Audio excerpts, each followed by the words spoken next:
Hi viewers, welcome to my channel. இன்றைக்கி நம்ம ஒரு எல்லாத்துக்கும் மேட்ச் ஆகிற மாதிரி நம்ம பூரி, சப்பாத்தி, சாதம், எல்லாத்துக்கும் தயிர் சாதம் எல்லாத்துக்கும் தொட்டுக்கிற மாதிரி இருக்கிற ஒரு பாவக்காய் தொக்கு எப்படி பண்ணுறதுங்கிறத பார்க்க போகிறோம். பாவக்காய் உடம்புக்கு ரொம்ப நல்லது, அது நிறைய ஃபைபர் இருக்குது. அண்டு டயபெட்டிக் பேஷண்ட்டுக்கு ரொம்ப நல்லது. யார் நான் டயபெட்டிக்கோ அவளுக்கும் வந்து ரொம்ப நல்லது. அது ப்ரிவெண்ட் பண்ணும் டயபெட்டிஸை. இந்த பாவக்காய் பண்ணுறதுக்கு நான் வந்து 200 கிராம் பாவக்காய் எடுத்துருக்கேன். அதை வந்து மெலிசாக நறுக்கிட்டுருக்கேன். இதை வந்து நான் ஒரு கடாயை வச்சுட்டு அதில் வந்து நீங்கள் நல்லெண்ணெயில் பண்ணால் ரொம்ப நல்லாயிருக்கும் இதோட டேஸ்ட்டு. இதில் நான் ஒரு 2 ஸ்பூன் எண்ணெய் விட்டுட்டு எண்ணெய் கொஞ்சம் சூடானோன்னா இந்த பாவக்காயை நீங்கள் எவ்வளோ மெல்லிசாக முடியுமோ அவ்வளோ மெல்லிசாக நறுக்கிக்கலாம். அண்ட் எவ்வளோ சின்னதாக நறுக்க முடியுமோ சின்னதாக நறுக்கினா சீக்கிரமும் வந்துடும், நன்னாவும் வந்துடும். உங்களுக்கு வேணும்னா ஆயில் வந்து உங்களுக்கு ஒரு ப்ராப்ளம் இல்லைன்னா நீங்கள் டீப் ஃப்ரையும் பண்ணலாம். இதை மெல்லிசாக நறுக்கி டீப் ஃப்ரை பண்ணி எடுத்து வச்சுக்கலாம் தனியாக. இப்போ வந்து இதை நான் வந்து போட்டுடுறேன். இதை நம்ம வந்து நல்லா வதக்கணும். மீடியம் ஃப்ளேமில் வச்சு இதை வதக்கிட்டே இருக்கணும். இது நல்லா வதங்கினோன்னு தான் நம்ம வந்து இதை ஆட் பண்ண போகிறோம். அதனால் இது நல்லா வதங்கட்டும்.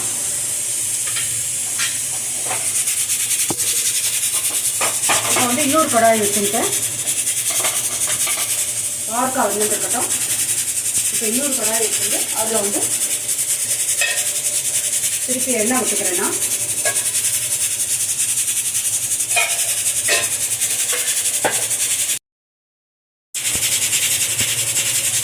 இப்போ வந்து 1/2 ஸ்பூன் வந்து கடுகு போட்டுருக்கேன். எண்ணெயில் கடுகு வெடிக்க ஆரம்பிச்சிட்டு இதில் வந்து ஜீரகம் 1/2 ஸ்பூன் போட்டுக்கிறேன்.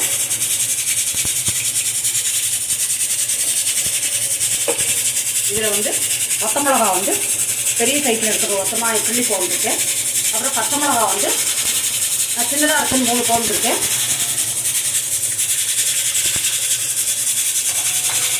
கடுகு வெடிச்சிருக்கு, ஜீரகம் பொரிஞ்சிருக்கு.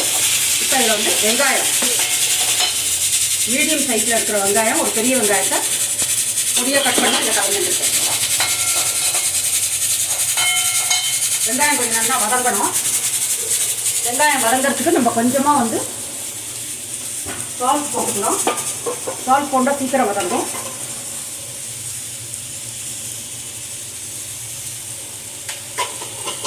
கொஞ்சம் சால்ட் போடலாம், கொஞ்சமாக அது வதங்கிறதுக்கு மட்டும் போட்டுருக்கேன். வெங்காயம் கொஞ்சம் நல்லா வதங்கட்டும்.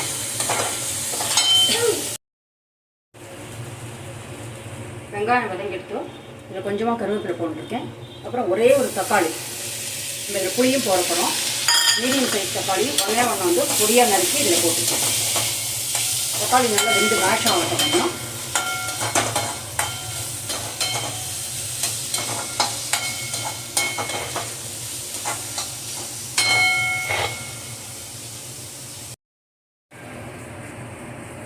வெங்காயம் நல்லா வதங்கிட்டு தக்காளி மேஷ் ஆகிடுத்து. இதில் கொஞ்சம் மஞ்சள் பொடி போட்டுக்கிறேன், 1/4 டீஸ்பூன். முன்னாடியே நம்ம பச்சை மிளகா, வத்த மிளகா போட்டிருக்கோம். கொஞ்சமாக ரெட் சில்லி பவுடர் போட்டுக்கிறேன், ஒரு 1/4 டீஸ்பூன் மாரி. ஒரு ஹீப் டீஸ்பூன் வந்து தனியா பவுடர் போட்டுக்கிறேன். அப்புறமா ஒரு 1/2 ஸ்பூன் வந்து குழம்புத்தூள் போட்டுக்கிறேன். இதெல்லாம் நல்லா வதக்கிப்போம். இதோட பச்சை வாசனை போகிறதுக்கு நம்ம எண்ணெயில் வந்து நல்லா இதை வதக்கிட்டோன்னா இதோட வாசனை போடும். இப்போ வந்து இந்த பாவக்காய் வந்து பொதுவாக நீங்கள் ஃபுல்லாகவே வதக்கிட்டேன்னா டேஸ்ட் ரொம்ப நல்லாயிருக்கும். அண்ட் இன்கேஸ் நீங்கள் 75-80% வதக்கினா மிச்சம் வந்து இதில் வதங்கணும். நான் வந்து ஃபுல்லாகவே வதக்கிட்டேன், அதனால் இதில் போட்டுக்கிறேன். இப்போ நீங்கள் கொஞ்சம் 80% 70% அப்படி தான் வதங்கியிருக்குன்னா இப்போ இதில் நீங்கள் கொஞ்சம் நேரம் வதங்க விடணும். இதை நல்லா மூடி உங்களுக்கு சீக்கிரம் வேகிறதுக்கு கொஞ்சம் வந்து சால்ட் கலந்துக்கலாம். பாவக்காய் வேகும்போது கொஞ்சம் பாதி வந்தவுடனே துளி சால்ட் கலந்துட்டா சீக்கிரம் வெந்துடும். இதை நல்லா மிக்ஸ் பண்ணிவிட்டேன். எனக்கு வந்து பாவக்காய் வந்து மொறுன்னு ஆள் அவ்வளோதான், வெந்துடுத்து நல்லா. இப்போ வெந்ததுனா தான் நீங்கள் வந்து புளி தண்ணியை விடலாம். அது வரைக்கும் வந்து இதில் கொஞ்சம் வதக்கணும். உங்களுக்கு வேணும்னா 5 நிமிஷம் 10 நிமிஷம் அப்படி வதக்கிடலன்னா அதில் வதங்கிடும், உப்பரப்பும் சேர்ந்துடும், வதங்கவும் செஞ்சிடும்.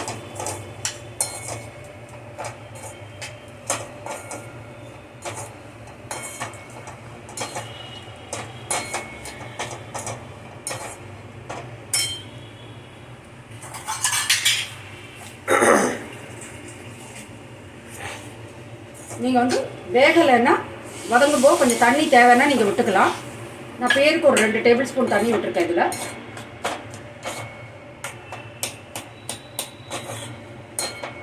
ஒரு 3-4 மினிட்ஸ் இதில் நல்லா மிக்ஸ் பண்ணிவிட்டு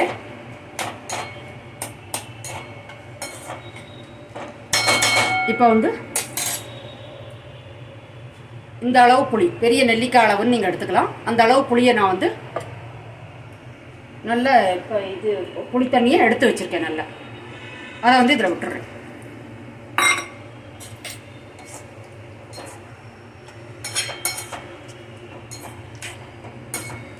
நம்ம முன்னாடியே உப்பு போட்டிருக்கோம். இப்போ கொஞ்சமாக பாரத்தாட்டி தேவையான உப்பு மிச்சத்தை வந்து கொஞ்சம் போட்டுப்போம். அதுக்கப்புறம் இந்த ஸ்டேஜில் நீங்கள் டேஸ்ட் பண்ணிக்கலாம். உப்பு தேவையாக இருந்தால் கலந்துக்கலாம்.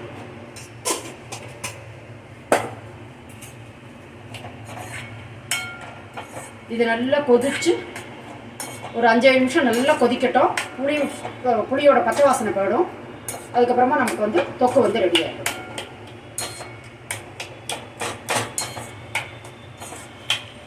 இதை வந்து உங்களுக்கு பாற்காயும் சரி நீங்கள் மூடி வச்சு வதக்கலாம், லிட்டு போடாமலும் வதக்கலாம். இப்போ வந்து இது நல்லா கொதிக்கட்டும் 5 நிமிஷம். அதுக்கப்புறம் நம்ம பார்க்கலாம்.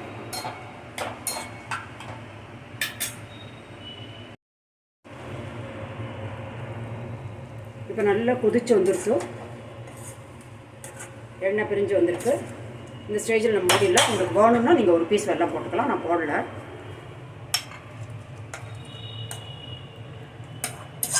பாற்காயை தனியாக வதக்கி போடுறதுனால அதோட கசப்பு வந்து குறையும்.